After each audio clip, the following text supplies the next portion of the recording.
பாஜகவோட ஜெராக்ஸ் தான் தாவேகா அப்பதான் விஜய் பேசுறாருன்னு சொல்லி திமுக தலைவர் ஸ்டாலின் சொல்றாரு. என்ன பண்ணாலும் அவங்க குற்றச்சாட்டு வச்சுட்டு தான் சார் இருப்பாங்க. முன்னாள் முதல்வர் ஸ்டாலின் குறித்து செய்தியாளர் எழுப்பிய கேள்விக்கு தமிழக வெற்றி கழக அமைச்சர் பதிலளிக்காமல் சென்றுள்ளார். மேகதாட்டுல நாங்க அவங்க ஆல்ரெடி 1200 கோடி ரூபாய் ஒதுக்கிட்டாங்க. அவர் மத்திய அமைச்சர் பிரதமரை நேரில் பார்த்து சிவகுமார் அங்க இது நடத்திட்டு இருக்காரு. நம்ம கடிதம் மட்டும்தான் எழுதியிருக்கோம். வேற என்ன மாதிரி நடவடிக்கை எடுக்க போறோம்? இல்ல அதெல்லாம் ஆலோசனை பண்ணுவாங்க சார். அதெல்லாம் முதல்வர் பண்ண வேண்டியது. அதை அவங்க பண்ணிட்டு சொல்லுவாங்க. உங்களுக்கு எல்லாமே சொல்லிடுவாங்க.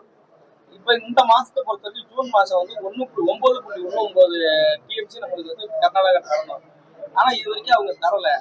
மேட்டூர் டேம்லயே ரொம்ப 79 அடி தான் இருக்கு. 40 டிஎம்சி தான் இருக்கு.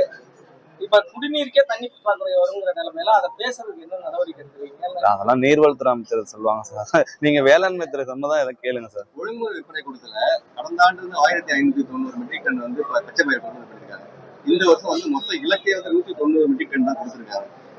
கடந்த ஆண்டே ஒரு பற்றாக்குறையா தான் இருந்துச்சு. விவசாயிகள் தனியார் வீட்டை குடிப்பா இருந்துச்சு. இப்ப வெறும் 190 டன்னு போது நிறைய விவசாயிகள் வீட்டுல வச்சுட்டு காத்துட்டு இருக்காங்க. அந்த இலக்கை உயர்த்தி தரத்துக்கு மத்திய அரசு வழிவகுக்கிறோம். அது என்ன மாதிரி? இல்ல சார், நாங்க எங்களோட வேளாண்மை துறை சார்பா அந்த கொள்முதல் பண்றதுக்கான நாங்க ஆலோசனை கூட்டம் நடத்திக்கிட்டு இருக்கோம். விரைவில் அதையும் நாங்க முதல்வரும் நாங்களும் சொல்றோம். பாஜகவோட ஜெராக்ஸ் தான் சொல்லி முதலமைச்சர் ஸ்டாலின் சொல்றாரு. பாஜகவோட ஜெராக்ஸ் தான் தாவேகா அப்பதான் விஜய் பேசுறாருன்னு சொல்லி திமுக தலைவர் ஸ்டாலின் சொல்றாரு. என்ன பண்ணாலும் அவங்க குற்றச்சாட்டு வச்சுட்டு தான் சார் இருப்பாங்க.